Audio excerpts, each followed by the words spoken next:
Sementara Irfan hingga saat ini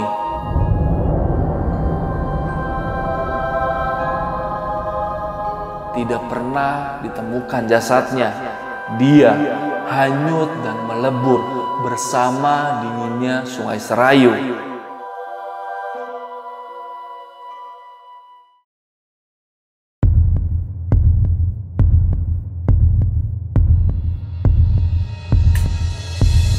Balik lagi di Lentera Malam bareng gua Adit. Sekarang kita lagi ada di segmen cerita horor nih. Dan kali ini gua mau bawain sebuah cerita yang cukup epik banget. Cerita yang dialami oleh seseorang yang bernama Mbah Dirgo, di mana dia menceritakan kisah hidupnya ketika remaja dulu. Kejadian ini terjadi di Sungai Serayu di Pulau Jawa yang mengakibatkan salah satu dari temannya meninggal dunia. Dan apa yang membuat sampai temannya dari Mbah Dirgo ini meninggal dunia, itu semua berkaitan dengan hal mistis yang ada di Sungai Serayu. Jadi buat kalian wajib banget dengerin cerita ini sampai habis. Jangan ada yang di skip, cukup skip iklannya aja. Dan tulisan ini ditulis oleh akun Twitter @nyata. Dan sebelum kalian dengar ceritanya, kalian jangan lupa nih follow Instagramnya Lentera Malam di @lenteramalam.id dan Instagram pribadi gua di @wibowoadit, dan juga mampir ke Spotify-nya Lentera Malam. Ya udah, nggak usah lama-lama lagi openingnya. Sebelum kalian dengar ceritanya, kalian tonton dulu yang satu ini.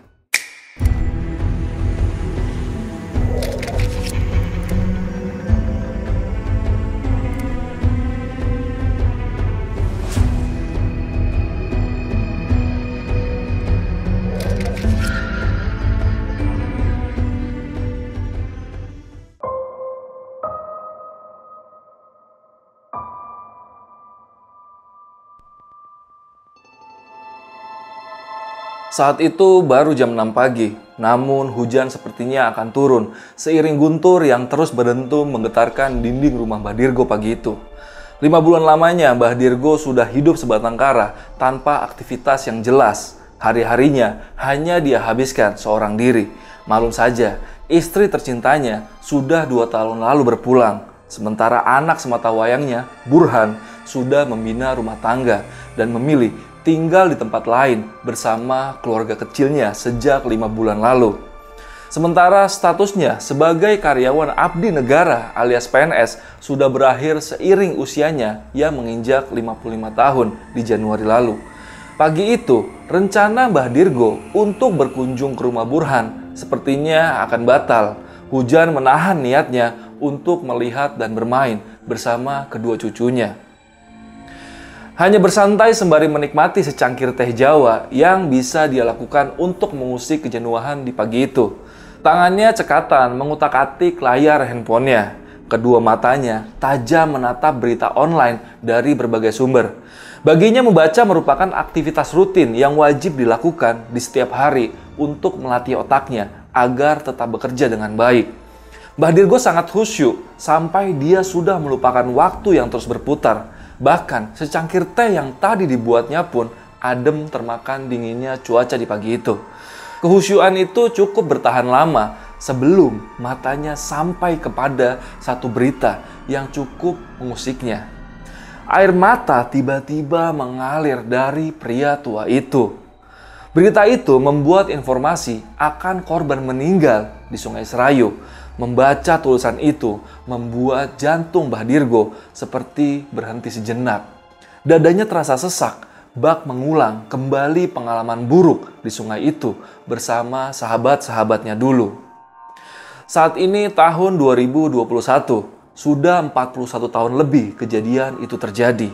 Dalam benaknya ada sedikit penyesalan yang masih belum bisa pergi dari dirinya. Bayang masa lalu seketika nyata hadir di alam sadarnya. Rincian detail peristiwa itu muncul tanpa ada sedikit pun yang terlupakan. Iya, semua salahku. Kalau saja aku tidak kesana, mungkin Mas Irfan masih hidup sampai saat ini.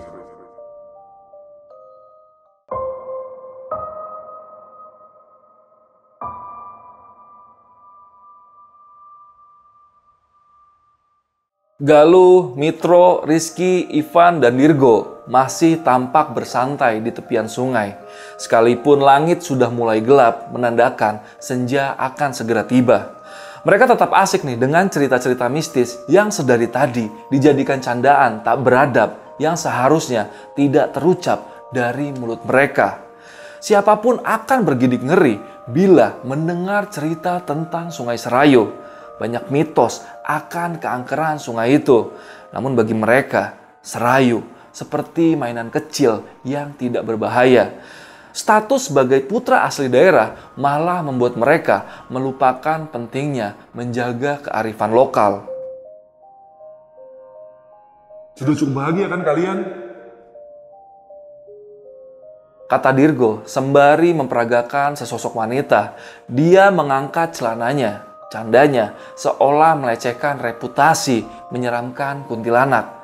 Beberapa sosok demit lain pun tak luput nih menjadi bahan ejekannya.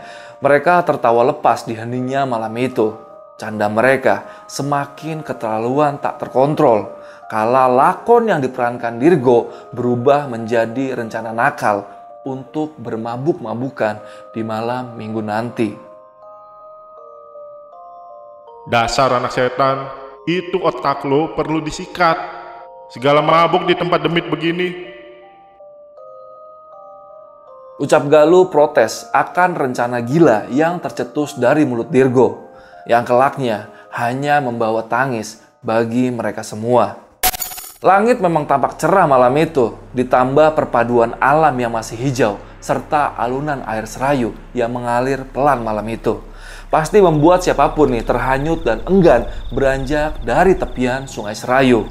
Sama seperti kala itu, Isya berlalu, namun kebosanan tak kunjung datang menghampiri mereka semua. Masih saja mereka melanjutkan bincang ngalor ngidul yang tak berarti. Dirgo pun mulai menepi ke tepian Sungai Serayu. Rasa sesak memaksa dia untuk membuang hajat pada tempat yang tidak seharusnya. Tanpa ada kata permisi, air seninya tertumpah deras mengikuti aliran Sungai Serayu. Matanya tertutup menahan nikmat kebebasan melepas hajatnya itu. Dan tak lama setelah rasa nikmat itu didapatkan, tubuhnya tiba-tiba terkaku, menatap lurus ke satu arah yang membuatnya hampir 5 menit lamanya dia terpaku di tempat itu. Hingga perilaku itu kemudian disadari oleh 4 rekan lainnya. Dan tiba-tiba mereka semua langsung pergi kabur meninggalkan Dirgo sendiri. Langkah mereka kocar-kacir lulu lantah. Malah Galuh dan Irfan sempat terjatuh beberapa kali. Dirgo tidak mengetahui nih bahwasanya sosok hitam bersisik dengan wajah yang sangat mengerikanlah yang membuat keempat temannya kabur ketakutan saat itu. Sosok itu berdiri tepat di belakang Dirgo. Begitulah cerita yang didengar Dirgo keesokan harinya dari mulut keempat sahabatnya. Batinnya bersyukur karena semalam Dirgo lebih memilih nih lari dibandingkan harus menoleh. Insiden itu sempat membuat mereka vakum berkunjung beberapa waktu ke sana. Belum lagi salah satu dari mereka, Irfan, tiba-tiba jatuh sakit selang sehari dari kejadian itu.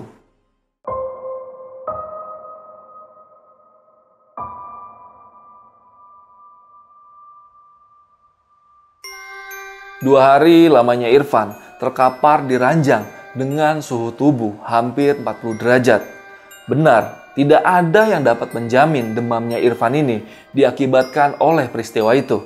Hanya saja, selama 2 hari berturut-turut, dirinya selalu bermimpi berada di tepian Sungai Serayu dengan keadaan yang sangat gelap dan sunyi. Setiap matanya terpejam, mimpi itu selalu hadir seakan nyata terjadi pada dirinya. Sempat Irfan nih menceritakan hal itu kepada yang lain, namun Dirgo malah menertawakan cerita itu. Begitu juga dengan teman-teman yang lain. Kamu itu paranoid, jadinya kepikiran terus. Nyatanya, kami gak kenapa-kenapa kan sampai sekarang. Beberapa minggu berlalu, kejadian itu mulai terlupakan. Walau masih ada sedikit rasa trauma, tapi tidak membuat mereka jera berkunjung guna sejenak melepas penat di bantaran Sungai Serayu. Setelah kejadian malam itu, bukannya membuat mereka kapok, malah memacu Dirgo untuk mengajak teman-temannya melakukan uji nyali di tepian Sungai Serayu, yang ternyata itu adalah sebuah rencana yang akhirnya jadi malapetaka untuk mereka semua. Singkat cerita, min 3 dari hari H, keadaan kian rumit, manakala hal itu malah menjadi bahasan teman-teman lainnya. Lagi-lagi, Dirgo yang menjadi sebab akibat acara ngecam di sana menjadi hits. Tak akan seru nih menurut Dirgo bila tidak ada wanita yang ikut serta. Buah dari keinginannya membuat penambahan personil bertambah 2. Intan dan Siska memastikan ikut dalam acara persami pembawa petaka itu.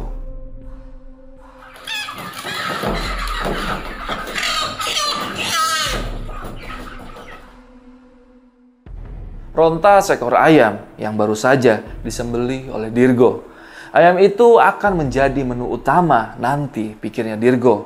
Dia ingin persami Sedayu ini kelak akan menjadi cerita hangat yang akan menjadi kenangan tak terlupakan di kala tua nanti. Hari yang dinanti-nanti Dirgo akhirnya tiba. Semua personil bersiap, hanya Dirgo yang hadir dengan perlengkapan penuh. Bagi yang lain, berkemah di tempat ini tak hayal hanya menginap di rumah orang lain, karena rata-rata rumah mereka hanya berjarak 4 km dari Sungai Serayu.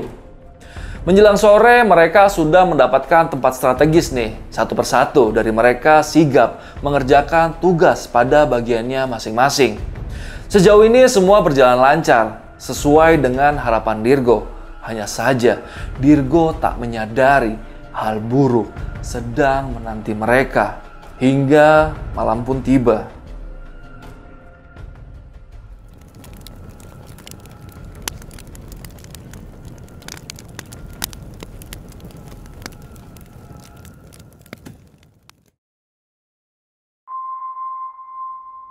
Jurit malam kita mulai ya. 4 berlipat. Siapa yang lewat, ayo merapat. 4 berlipat. Siapa yang lewat, ayo merapat.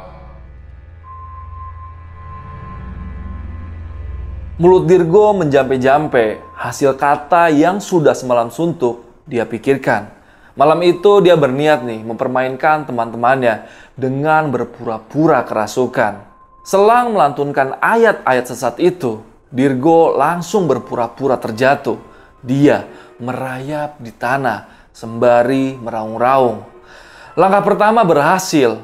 Teriak histeris dari 2 wanita yang ikut malam itu semakin membuat Dirgo tersenyum lebar di dalam hati. Dia melihat wajah-wajah pucat penuh dengan rasa takut dari mereka. Di situ mata Dirgo memelototi mereka semua satu persatu. Dirgo hampir saja nih kelepasan tertawa dan membongkar aksinya malam itu. Sebelum akhirnya matanya terpaku menatap Irfan.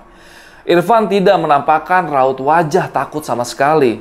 Malah Irfan menatap wajah Dirgo dengan penuh rasa marah dan seperti ingin menantangnya.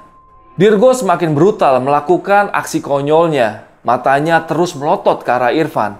Fokus utamanya adalah membuat Irfan merasa ketakutan.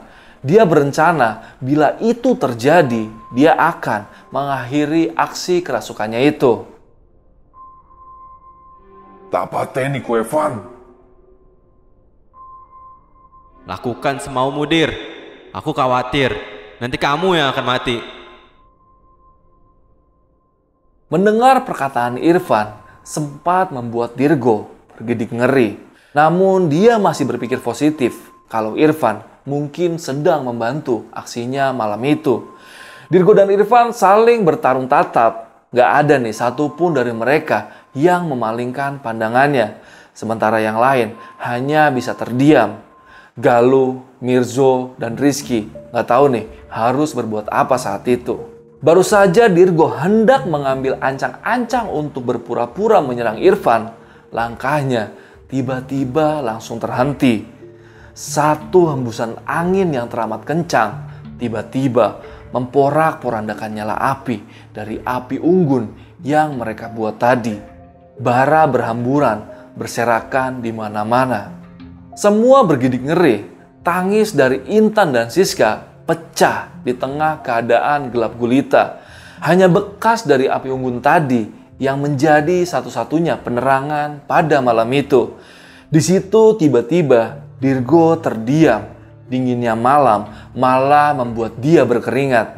Dan Irfan tiba-tiba saja ada di belakangnya Dirgo. Jadi mau bunuh aku nggak, Dir? Ya wes, kalau kamu nggak berani, biar saya yang membawamu pulang. Entah bagaimana, Irfan bisa berada di belakang Dirgo secepat itu. Keberanian Dirgo seketika luntur dan berubah menjadi rasa tegang. Tangan Irfan tiba-tiba langsung menggenggam tubuh Dirgo dengan sangat kuat. Lalu diangkatnya Dirgo ke bahunya. Sebelum akhirnya dia berlari sembari menggendong Dirgo melompat ke dalam Sungai Serayu.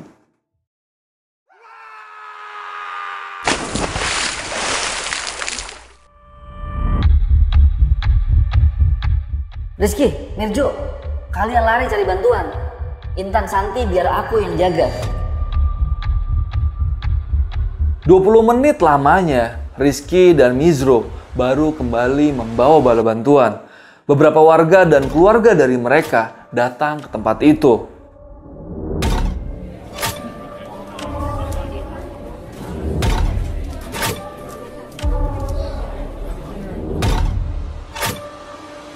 Terlihat raut wajah panik dari orang tua mereka, terutama keluarga Irfan dan keluarga Dirgo. Teman-teman Dirgo diserbu beribu pertanyaan. Keadaan syok membuat mereka tidak dapat menjelaskan apa yang terjadi tadi. Ditambah lagi, Intan, salah satu orang yang melihat jelas kejadian Irfan dan Dirgo terjun ke sungai itu, sedari tadi masih tidak sadarkan diri dengan mulut yang terus mengigau. Van, aku mau pulang aja. Aku takut. Kata itu berulang kali Intan ucapkan dalam pingsannya. Malam itu, Sungai Serayu menjadi ramai. Agak lama setelah itu, barulah Galuh menjadi orang yang menceritakan awal petaka itu terjadi. Kondisi yang karut-marut membuat warga masih bingung harus berbuat apa malam itu. Belum lagi, keadaan sudah larut malam. Penerangan yang masih mengandalkan obor semakin membuat pencarian Irfan dan Dirgo mustahil untuk dilakukan.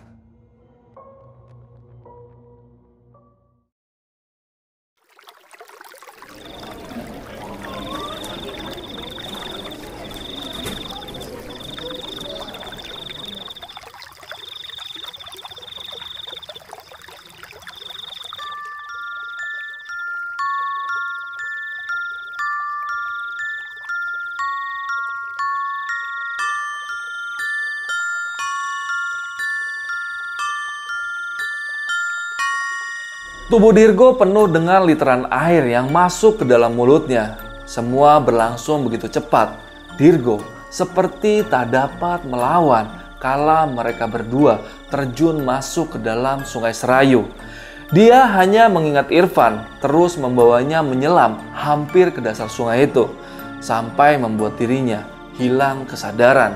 Sementara di tepian bantaran Sungai Serayu, beberapa warga masih setia mencari keberadaan Irfan dan Dirgo.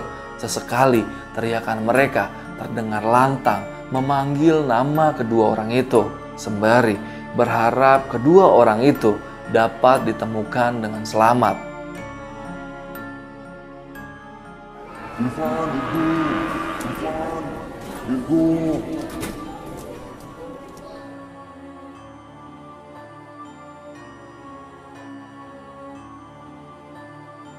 Dir, Dir, sadar Dir. Suara Irfan terdengar memanggil nama Dirgo. Dirgo tampak lelah. Dia terbangun dari pingsannya. Matanya masih berkunang-kunang menatap sosok Irfan yang ada di depannya itu. Dia sedikit takut nih dan mencoba menjauh dari Irfan. Kamu bukan Irfan? Hus, ngawur kamu. Sadar Dir, ini aku Irfan, sahabatmu. Ayo bangun, cari jalan pulang. Bosan aku nungguin kamu sadar dari tadi. Ketus Irfan menjawab pertanyaan Dirgo. Ucapan Irfan tak lantas membuat Dirgo percaya begitu saja. Ada perasaan trauma akan kejadian yang baru saja dia alami. Untuk meyakinkan dirinya, Dirgo di situ melantunkan ayat-ayat suci Al-Quran sebanyak yang dia hafal. Di situ Irfan mengikuti setiap lantunan ayat yang diucapkan Dirgo. Dan hal itu membuat Dirgo merasa tenang. Dia merasa itu adalah Irfan yang sesungguhnya. Udah belum bacanya? Masih mikir aku demit. Kita di mana nih, Van? Gak tahu. Jawab Irfan sembari menoleh ke segala penjuru.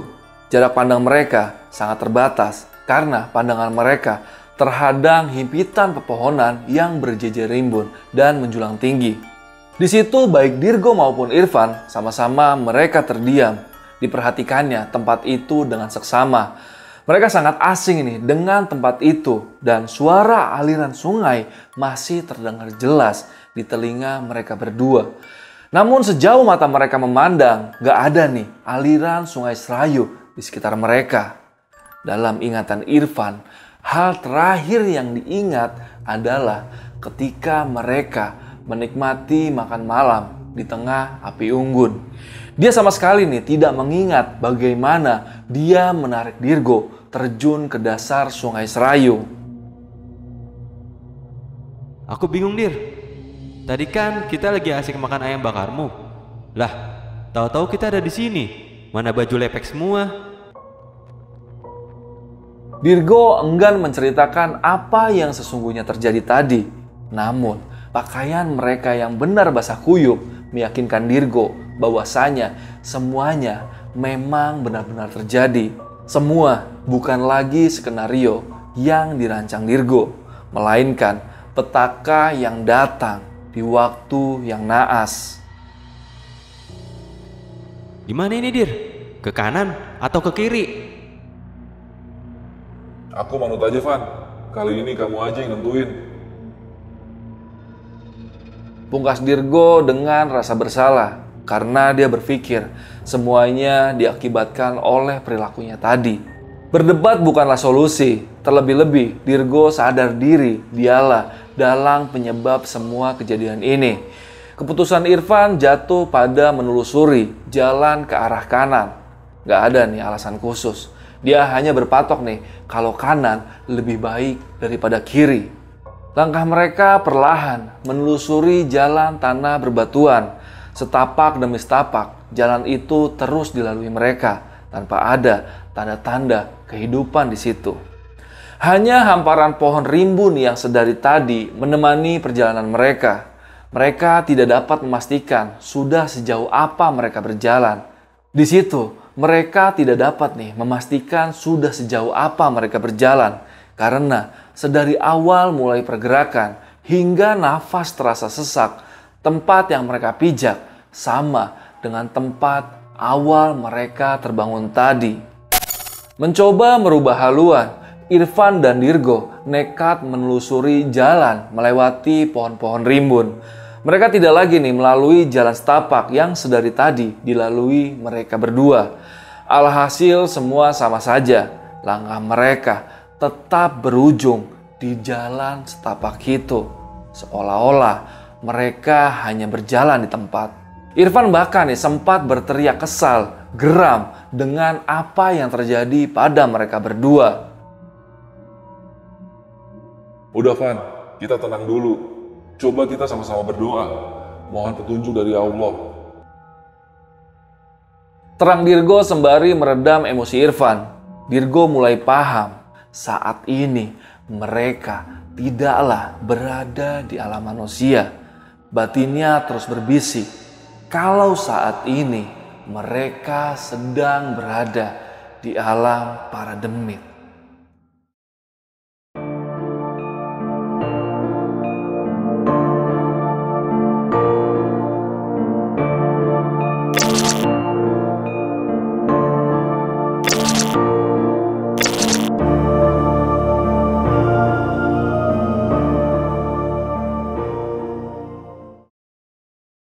Usai mereka berdoa, Dirgo mengajak Irfan sekali lagi menelusuri jalan setapak tadi. Ranting dari beberapa pohon dijadikan patokannya sebagai penanda perjalanan yang tak berujung itu. Lama berjalan, mereka tidak lagi menemui tanda yang dibuat Dirgo tadi. Namun tetap saja gak ada perbedaan tempat yang mereka rasakan. Bangsat kamu Dirgo. Semua gara-gara kamu. Kenapa saya harus kenal orang seperti kamu? Dasar anak sesat. Karena Dirgo sudah merasa lelah dan gak mampu menahan emosinya lagi, akhirnya adu mulut terjadi di antara mereka berdua. Sampai akhirnya Irfan mencengkram baju Dirgo, lalu mendorong Dirgo sampai terjungkal ke tanah. Keadaan semakin panas, tak kala Irfan sudah mulai serius menghajar bagian wajah Dirgo. Sampai akhirnya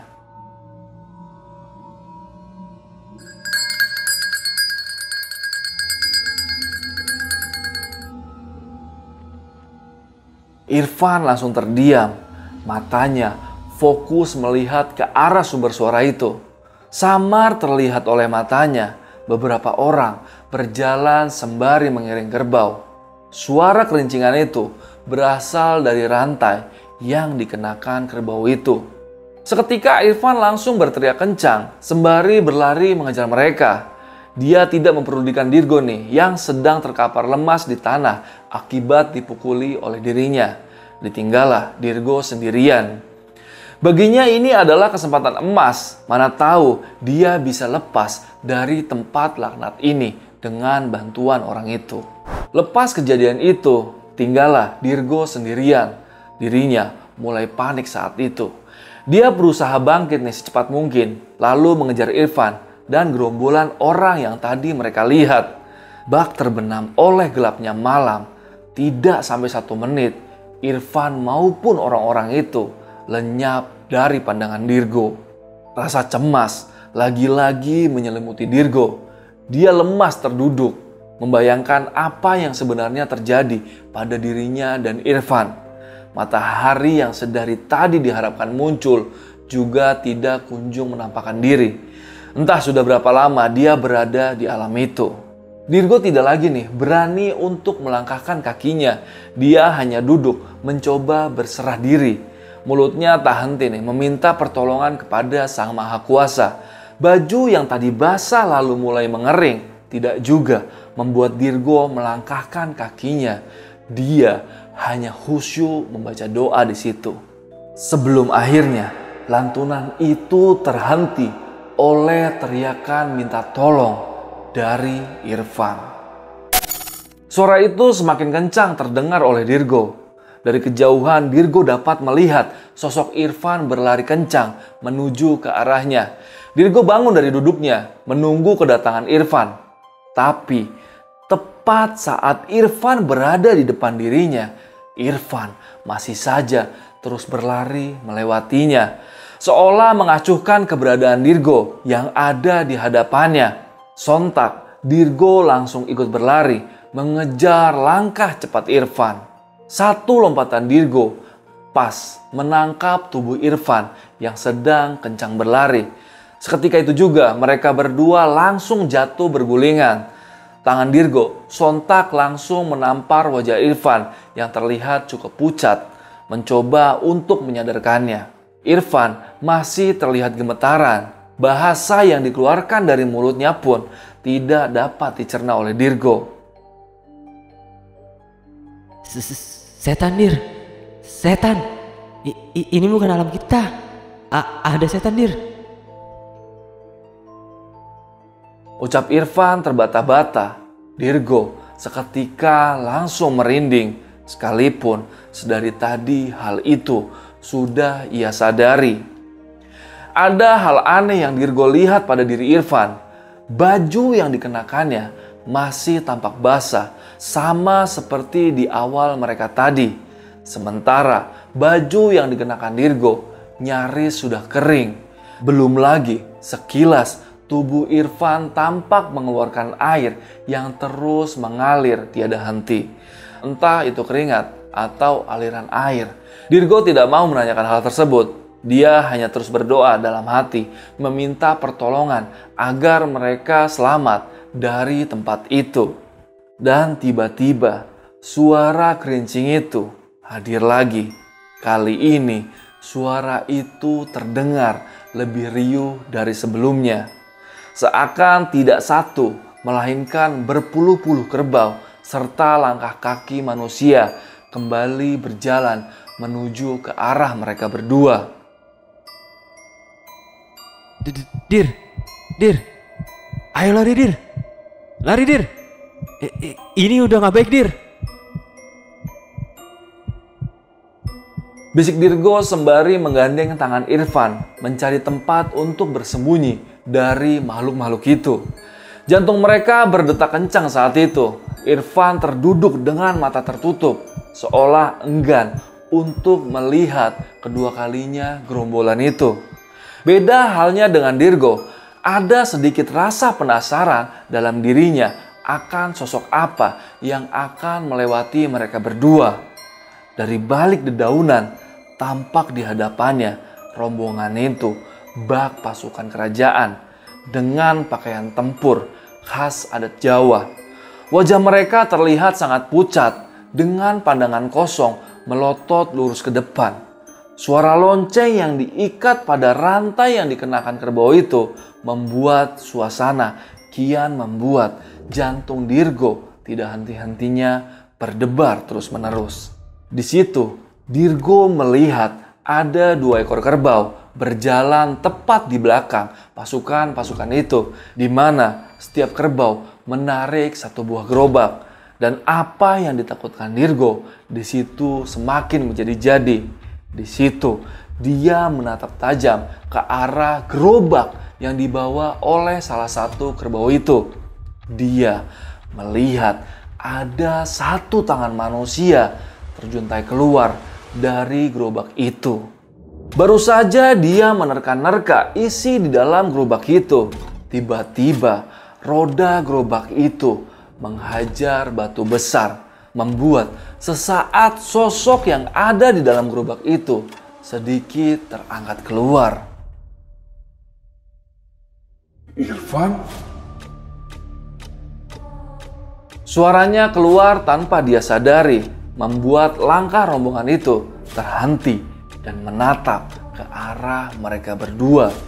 "Lari, Dir!" seru Irfan sembari lari meninggalkan Dirgo.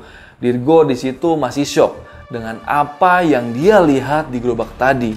Dia bimbang memutuskan jalan mana yang harus dia ikuti. Dan saat itu dia sudah tidak dapat mengetahui lagi nih, baik dirinya maupun Irfan, apakah masih layak dikatakan sebagai manusia atau mereka sebenarnya sudah menjadi roh penasaran di alam lain. Ada rasa takut bila ikut mengejar Irfan, dan sebaliknya melewati tempat ini sendirian pun bukan pilihan yang bijak. Dengan sangat berhati-hati, Dirgo pun akhirnya turut menelusur ke arah Irfan berlari tadi. Untuk kedua kalinya mereka terpisah lagi. Kali ini Dirgo tidak memikirkan nasib Irfan lagi nih. Dia hanya berharap bisa segera keluar dari tempat itu. Dia terus nih berlari sekencang mungkin dan enggan rasanya untuk menoleh ke arah belakang. Terlebih suara gemuruh dan langkah-langkah kaki itu seakan tak henti-hentinya mengikuti dirinya berlari. Dan akhirnya nafasnya pun habis seiring dengan ayunan kakinya yang menghantam bebatuan. Dirgo terjatuh ke tanah. Dan tiba-tiba Irfan sudah berada di sampingnya. Aku udah nemu jalan pulang, Dir. Bertahan sedikit ya. Kamu pasti selamat dari sini. Saat itu perkataan Irfan tidak sepenuhnya dapat dicerna utuh oleh pikiran Dirgo. Semua terasa aneh, tapi Dirgo tidak memiliki tenaga lagi untuk menelaah semua dengan akal sehatnya. Cukup lama mereka berjalan sebelum akhirnya Serayu tampak kembali di hadapan mereka berdua.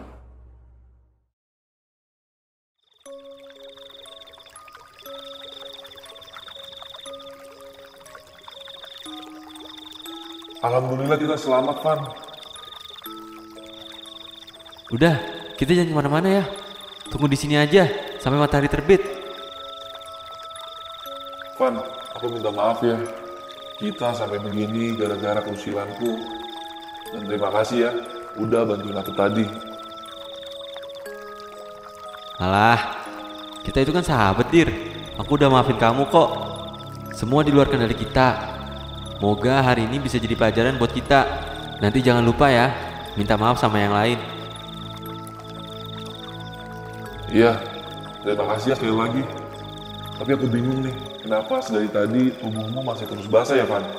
Aku aja udah kering, Van. Jangan bilang kamu mau baca ayat lagi, Dir. Kalau mau baca, besok saja, Dir. Baca doa pas pada tempatnya. Kata-kata itu membuat Dirgo semakin bertanya-tanya. Dan di situ Irfan tiba-tiba langsung bercerita tentang pengalamannya tadi ketika ia meninggalkan Dirgo dan berlari mengejar kerbau dan rombongannya. Dia sempat ikut nih rombongan itu dan menuju masuk ke dalam sebuah desa. Desa itu awalnya biasa saja, ramai oleh hiruk-pikuk aktivitas warganya. Malah Irfan sempat berinteraksi juga nih dengan beberapa warga di sana. Saat aku mulai menyadari, ternyata mereka semua tidak napak ke tanah.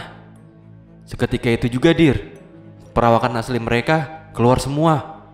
Pocong, kuntilanak, segala macam bentuk demit ada di sana, Dir. Asli, serem banget, Dir. Saat itu, yang aku lakuin cuma cepet-cepet lari, Dir. Mencoba menjauh dari desa itu. Belum lagi isi dari gerobak-gerobak yang dibawa kerbau itu, Dir. Dan kamu tahu gak, Dir, apa isi gerobak yang dibawa kerbau tadi? Semuanya berisi mayat, Dir. Mayat? Ya, Dir, semua isinya mayat. Mayat seperti aku.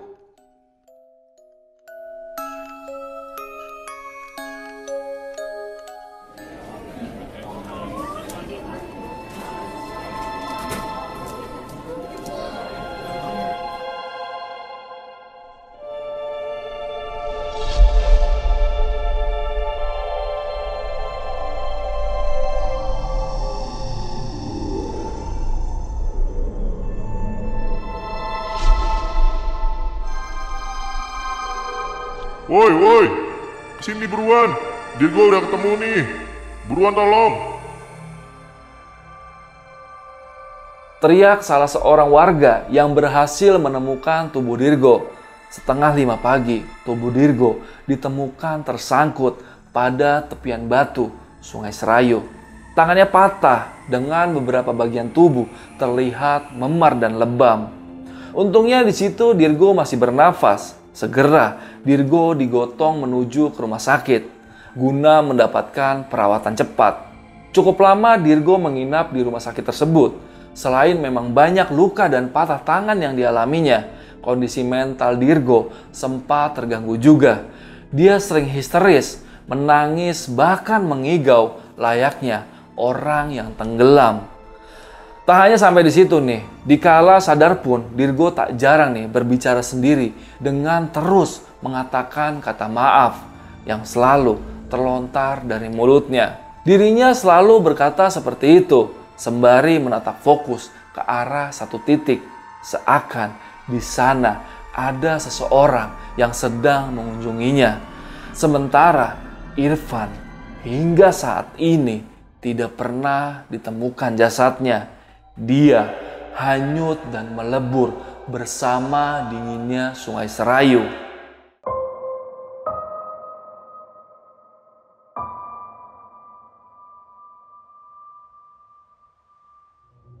Selang kesembuhan Dirgo, semua menjadi berubah.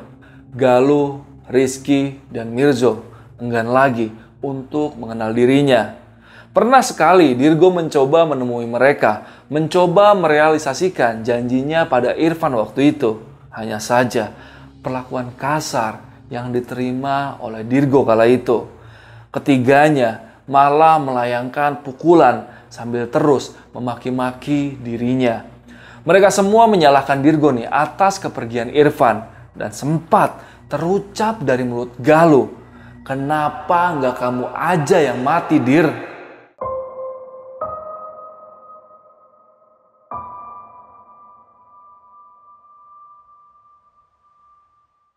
Sampai detik ini, Mbah Dirgo masih selalu mengirimkan doa untuk almarhum sahabatnya Irfan. Walau Mbah Dirgo ini sudah tidak sering lagi mengunjungi Sungai Serayu, namun setiap kali dia kembali ke sana, dia pasti menyempatkan diri untuk menyekar ke kuburan salah satu sahabat terbaiknya, Sungai Serayu.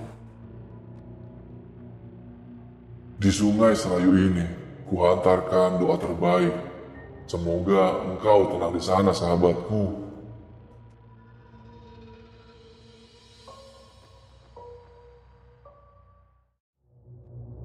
Oke, itu tadi cerita yang menurut gue ini epic banget ya. Ini adalah sebuah pengalaman yang dialamin sama Mbah Dirgo ketika dia masih muda dulu, dimana salah satu teman terbaiknya, Irfan, meninggal dunia. Yang kemungkinan ya, ini masih kemungkinan ya, diakibatkan oleh perilaku dari Mbah Dirgo sendiri. Dan Mbah Dirgo sih sebenarnya yang dicerita ini yang menurut gue emang dia agak sombral sih. Dan dia cukup sering melakukan hal-hal yang di luar batas wajar lah. Makanya kemungkinan hal ini sampai terjadi. Tapi, oh iya, ini ada yang kelupaan nih di ceritanya tadi. Ada dua kemungkinan menurut penulisnya ya. Kemungkinan pertama ya karena si Mbah Dirgo ini, makanya Irfan bisa meninggal. Dan satu lagi alasannya nih menurut penulis. Jadi menurut penulisnya katanya dia ada informasi kalau si Irfan ini di malam itu dia sempat onani di pinggir Sungai Serayu. Dan mungkin juga itu adalah salah satu penyebabnya yang membuat sampai Irfan ini meninggal dunia. Dan Mbah Dirgo selamat mungkin ya karena emang dia hanya bercanda-bercanda aja, nggak melakukan hal yang separah kayak dilakuin sama si Irfan itu. Ya onani itu kan udah nggak wajar lah kalian onani di tepi sungai kayak nggak ada tempat lain aja gitu. Dan gua rasa cukup sekian lah video malam ini, dan terima kasih nih buat kalian yang udah nonton sampai di sini. Dan jangan lupa mampir ke Twitternya si Nyata ini nih yang nulis cerita ini. Nanti linknya buat taruh di deskripsi buat kalian yang lebih suka versi bacaannya, karena versi bacanya itu lebih details banget. Dan di sini ada beberapa bagian yang gue potong karena untuk di storytelling ini tuh agak susah. Makanya untuk kalian yang lebih suka ceritanya lebih details lagi, kalian bisa mampir ke Twitternya si Nyata ini. Dan jangan lupa juga mampir ke Instagramnya Lentera Malam, dan jangan lupa follow di lenteramalam.id dan Instagram pribadi gue di @wibowoadit. Dan jangan lupa mampir ke Spotify-nya Lentera Malam. Di situ banyak banget nih video-video Lentera Malam udah kita up ke situ, tapi dalam bentuk format audio dan bebas iklan. Makanya kalian download Spotify dan dengerin Lentera Malam yang ada di Spotify. Ya, gue rasa malam ini cukup segitu aja. Gue Adit dari Lentera Malam, izin pamit. Bye.